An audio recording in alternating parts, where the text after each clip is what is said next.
Hello po sa inyong lahat. Good morning, maayong aga, maayong gabi, magandang hapon. This morning po, samahan niyo ako. Mag-grocery po tayo ng konti. While tulog po yung mga bata, I headed out to our favorite grocery shop. So, dito po, nagsha-shop kami ng mga fresh fruits and vegetables, mga favorite namin. Ito po, number one favorite na ulam talaga ng mga bata. Fish, salmon to be exact. Then, mga herbs, spices, mahilig din po kami. From time to time, kumakain din ng mga processed foods, mga guilty pleasures. And, syempre, mga palaman natin para sa tinapay, for breakfast, and coffee. Then, ganyan lang, diretso na. Check out na tayo.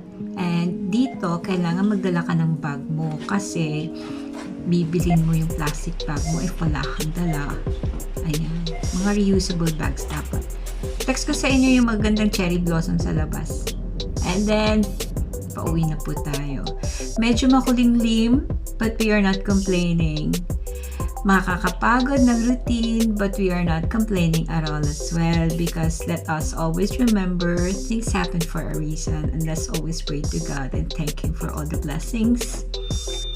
Salamat sa panonood. Till next time, bye!